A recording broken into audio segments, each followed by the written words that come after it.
Hello everyone and welcome to the session. So what I'm going to do along with Prashant Warier over here is to take you through the session which is about the artificial intelligence based disruption roadmap, and more precisely what I'm going to talk about is how to design and operationalize AI in your enterprise. A quick look at the agenda. What I would be covering is the what of the story. So I'm going to take you through two different use cases where advanced algorithms from artificial intelligence and machine learning have been used to either build a very innovative product or to solve a very sophisticated, very complex business problem with a touch of imagination.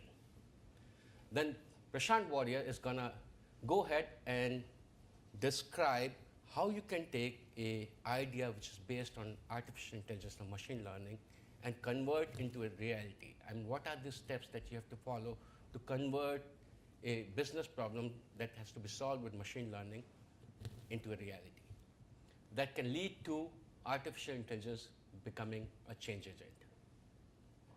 So the first exhibit, and this is something that I think all of you will have in your smartphone right now, Google Maps. It's a very powerful app, very easy to use that all of you have, and this is an extension of what Shrikant already said. It's an example of humanizing AI, making AI so simple to use that it becomes transparent to the users. So we all know Google Map is very rich in features. You can use it for multiple different things. You can do very easy navigation. You can outsmart traffic. And you can also compare time using different itineraries to go to your destination. No doubt about that.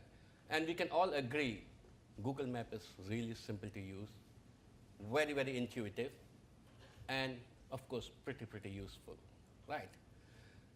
So the two things that Google Maps provide us are, first, the ability to do seamless navigation. And the second thing is, of course, estimating the traffic density while you are on a certain route. In fact, what Google Maps provides you is it suggests the fastest route and also the alternative routes to reach your destination. It also allows you to estimate traffic density and estimate the time to reach your destination. And this estimation is, by the way, pretty accurate. And of course, it also highlights different unusual delays along the path that you're traversing. For example, a construction that has come up. How does all this work? So one algorithm that makes the seamless navigation happen is called as Dijkstras shortest path algorithm. This is the holy grail or milestone algorithm in graph theory, which is a branch of computer science. Essentially, as the name suggests, given that you have to go from point A to point B, this algorithm finds out the shortest or the quickest path to reach that destination. And this was invented by a scientist whose name is right there, Dijkstra, while he was working in the Mathematical Center in Amsterdam in 1956. And what he had to do, the problem that he was facing is he had a very powerful computer at that moment of time, which is really nowhere as powerful as the smartphones that you carry now. And he wanted to create a demo using something interesting. So he was sitting down in a coffee shop, and he came up with this idea that how about I create an algorithm that describes the shortest path to reach from one point to another on a graph. And this was done on the back of a tissue paper, and this is an algorithm every single computer science graduate would be reading sometime during their studies. And this is the algorithm that powers, one version of this algorithm powers Google Maps. The next thing, and this is my favorite. This is my favorite because this is something that's very useful, especially being in Bangalore and driving around. So, traffic density estimation. So here's the thing. What's happening here is, let's say you use your Google Map app. You're going from starting point to some end point. Google Map figures out a path for you. Now, this path is now divided into multiple sub-small sections. Each of these sections is called as a map cell. Now what's happening is the job of Google Map is to identify or estimate the density of traffic in each of these cells, right? So what happens is in each of these cells, the map servers are collecting data from multiple sources. One of the most obvious sources is the sensor data. So when we talk about sensor data, I'm talking about data from different sources like radar on the highway. Another interesting source is a startup that was acquired by Google a couple of years ago. It's called as Waze. So it's crowdsourcing of data. So a lot of people who are traveling, who are currently on that particular map cell are sending data to this startup, to the servers that what's the traffic density, and are there any potholes, and that kind of data is being collected. Now, using both these sources, you're still not able to do a good traffic density estimation. So, I mean, it works out, but not to that extent. So the turning point, or the most innovative idea here, which made it work, is the scientists in Google, the engineers in Google realized we have a way to make it work better, because the people who are using our app, they have the navigation turned on. So why don't we let those smartphones in that map cell send a signal every few seconds to our server? It's a new way of looking at the problem. The moment you do that, you have an instantaneous estimate of the number of people who are in that map cell. You combine all these data sources, you have the current estimate of the number of people in the cell. Of course, over the time, Google has built up a historical database of the traffic density in that cell for that point of time. Now it's a simple matter of comparison. You compare them, and you get to know and estimate whether your traffic density is going to be high, medium, or low. And obviously, the last step is to update your historical estimates based on recent observations. So that's about Google. And in terms of the second exhibit, I'm going to talk about this, what I call as disrupting insurtech. And before I go there, I'm going to talk about something which is very recent and very relevant, and this is Hurricane Irma. It's one of the most devastating hurricanes that happened, and what we observed in this hurricane was a wind speed that reached about 185 miles per hour. And that kind of devastation lasted for 37 hours. And about 70,000 square miles of area was impacted, with about 6.3 million people getting evacuated. So that's about 25% of houses in Florida Keys were destroyed during this hurricane. And 65% of that destruction was very, very serious. So these estimates are based from about September 18, and this shows that the Irma insurance claims had already touched roughly $2 billion by that date, so about a couple of days ago. And about 335,000 claims were already filed, which roughly translates to about, what that means is that, experts estimate that by the time this all turns over, this is going to be about $25 to $50 billion of damage, projected loss. And one of the companies working in Florida Keys, insurance company, employed about 1,000 temp workers and 490 loss adjusters to handle this high volume of incoming insurance claims. So the question that we have then is, can machine learning and algorithms speed up the claim settlement process to provide faster relief? This would be really, really one way that algorithms can, change or disrupt the system. And the answer is yes, we can do that, and enter what we call as rooftop damage analytics.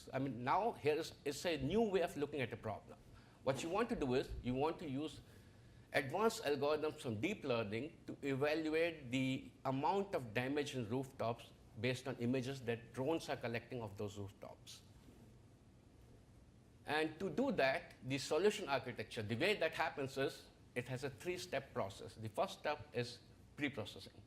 So in terms of pre-processing, what you need to do is, you need to collect and annotate data that these drones are collecting. It's not a small step.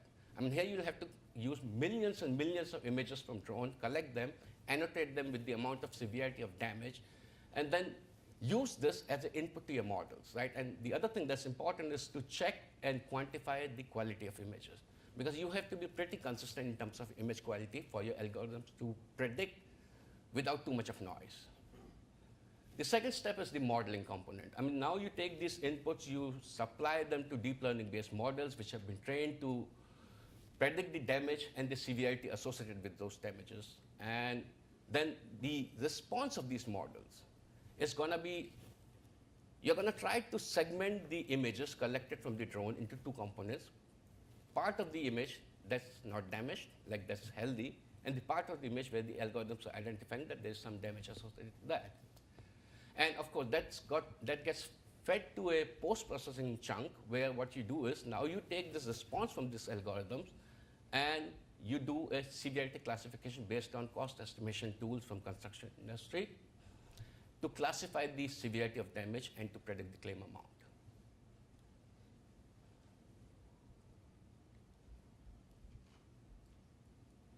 And here's one of the results of this algorithm. So what you see on the left is the input image, and you see some of the images damaged. And on the right, what you see is the algorithms running on that image. So the response of the algorithm, the yellow part is the area that the algorithm has identified as damaged, and the blue part is the area that the algorithm identifies as a healthy part, right? And the key result here is that the algorithm identifies that the key damage type here is that some of the shingles are missing on this rooftop, and that corresponds to about 25% of the rooftop being damaged. Similar result in the second case. Again, you can see that the area that's damaged is identified with this the dark blue color over there. So the algorithm is actually able to segment the image, figure out the key area where there exists damage, and figure out the percentage of damage in that image. That's about 27%. And similarly, the third example, 17% damage. So the message that I want to leave with is, what do these two case studies tell us? What is it that we should take home in terms of these two case studies? So in terms of Google Maps, the key message that I want to convey is, in the end, when you're deploying AI or machine learning or any arbitrary algorithm in your enterprise, the end result that you're seeking is a way of consuming it that's so simple, so seamless, that your users don't have to turn a lot of dials, a lot of knobs to actually be able to consume that AI. So, I mean, Google Maps is a classic example that way. It has made things so simple for you that, I mean, anybody can use it. But in the back end, there are a lot of sophisticated number crunching that's happening. And in the second case, in the rooftop image analytics, what the key message should be is, we are really limited by our own imagination. If you go back to the drawing board, if you look at the amount of different kinds of data sources that we are collecting within our enterprise and look at it through a slightly more imaginative lens, we would figure out multiple different hypotheses that we can start with. Can I solve this? Can I solve this? And this is the way to go back to the drawing board, because this is an example where you have now figured out a very innovative solution to a problem that we have defined. With that, I'll hand it over to my colleague, and he can take you through an example journey of how to convert an idea into a reality. Thank you so much, Prashant. So Prashant Joshi spoke about two use cases of artificial intelligence and machine learning. And what I'm going to do is talk about how you can make some of these a reality. What does it take to actually make a use case a reality? And I'm going to talk about the experience we've had building Cure.ai. So over the last year and a half at Fractal, we've been building an AI radiologist, and a set of algorithms which can automatically interpret radiology images similar to how a human being or human radiologist would do. And I'm going to talk about examples from there and talk about how you can actually make AI a reality in your organization. So our gaze moves every 200 milliseconds. So we look at something for 200 milliseconds, it moves 200 milliseconds later. And a child by the age of 3 has seen more than hundreds of millions of images. And so if you want to build true AI, if you want to teach an algorithm the same kinds of things, you have to have huge amount of data. So, and if you look at ImageNet, ImageNet is by far the single biggest contributor to the development of deep learning. For the last 6 or 7 years, ImageNet is a challenge where all the deep learning models are competing against. And there, I mean, the accuracy has gone up significantly, 6 times, I mean, the accuracy of identifying categories from ImageNet has gone up. And ImageNet has 15 million images across 22,000 categories.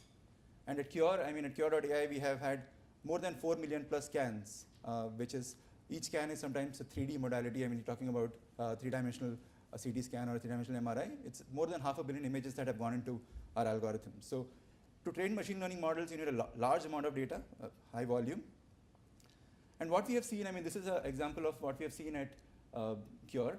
So our chest X-ray interpretation, we have an algorithm which can automatically interpret and read chest X-rays. And we are talking about what you see on the x-axis is data, training data. So it's 5K, 10K, 20K, going up to 400,000 images. And the accuracy is almost linearly increasing as we add more and more data to the algorithm. And it's not saturated yet.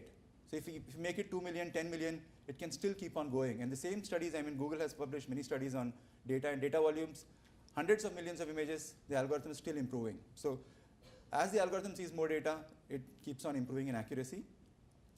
The other part is that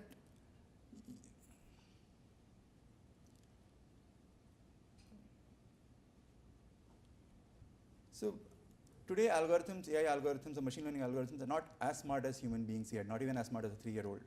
So you have to give it a lot of curated data. You have to give it a lot of annotated data, right? ImageNet, for example, I spoke about millions of images. They had 50,000 workers working across 167 countries, marking out the data. It was on Amazon Mechanical Turk. Prashant, just on this question, if you can explain how much, or we could do it later, but like the cat market, and how much of that manual intervention is required to train? Sure. So I'm going to talk exactly. 50,000 workers across 167 countries went into ImageNet. This was, they have not mentioned the number of hours. Cure.ai, I can talk about it. We had 15 plus people working on annotation. This is the tool that they used, what you see on the right side. And more than 4,000 plus hours of annotation have gone into the tool as of today. More coming. Probably 10 times more or 100 times more in the next few years. What we also do, I think the other part to understand is that, see, not everything needs to be annotated directly, because there is a lot of data available. For example, when you look at Cure, we already have, each image already has a report attached to it. And in that report, what you see on the right side, the cornermost side is the report for a particular X-ray. And there now I can look at that report and I can create all the different abnormalities that are present in that report. So same if you look at images on the web, there's a lot of information next to that image. There is a lot of text next to that image. You can use that text, use natural language. We used a lot of heavy NLP techniques to extract that. So what you see on the bottom, blunted CP calcification, those are abnormalities that the algorithm has identified, the NLP algorithm has identified from the text. And that is then used to train the image classifier. Next, I wanted to talk about is, we spoke about data, and I think everybody thinks about data when you think about machine learning and deep learning, right? And this is an article that I read recently which talks about first you get the data, then you get the AI. And definitely data is a very, very crucial component, but data is not enough. You have to identify the right problem first, right? So you have to have the problem. You have to then evaluate whether machine learning is a solution for that. And then if machine learning is a solution, then how do you deploy that? How do you build that, and how do you deploy that?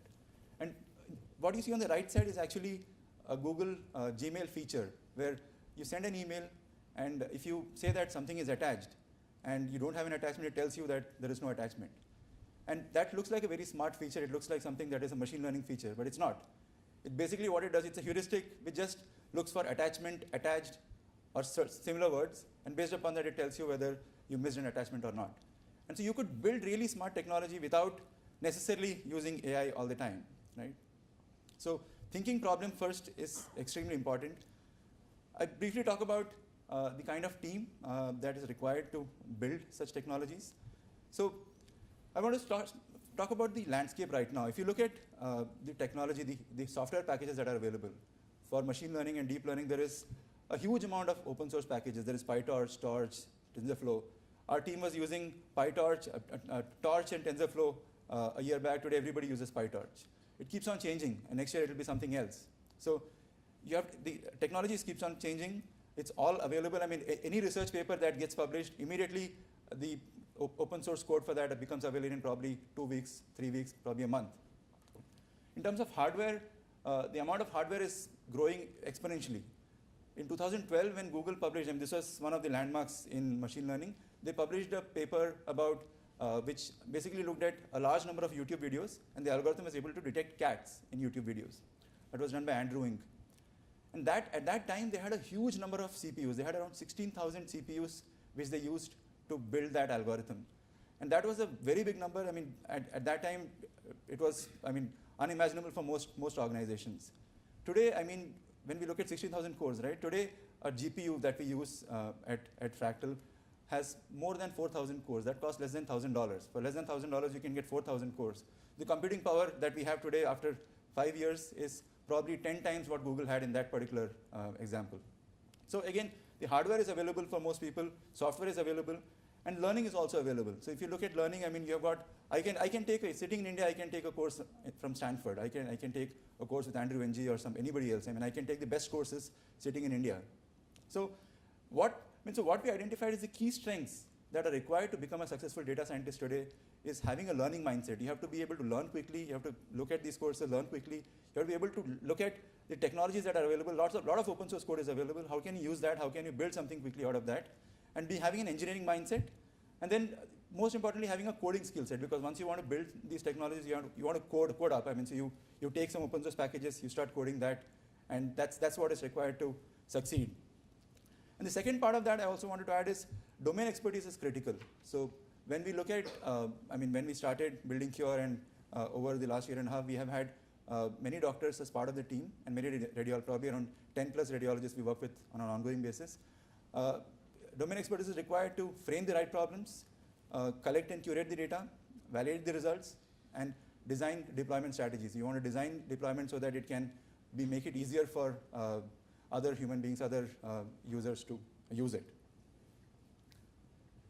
So I want to quickly talk a few slides about how these AI algorithms are deployed, and what are the different things you should look for when you're deploying AI algorithms. So I want to start with an example first. So what you see is when we started building a chest X-ray diagnostic tool, we had around 7,000 X-rays which were crawled, collected from the web. And we trained an algorithm on that to detect normal versus abnormal X-rays. We got close to 90% accuracy in identifying normal versus abnormal X-rays. And we're very amazed. And we said, like, this is amazing stuff. I mean, very quickly, within probably less than a month, we got that accuracy. So then we have these techniques where you can visualize what a neural network is learning. So neural network is a huge number of neurons. It's a black box, right? And we use some visualization techniques to see what the neurons are actually learning.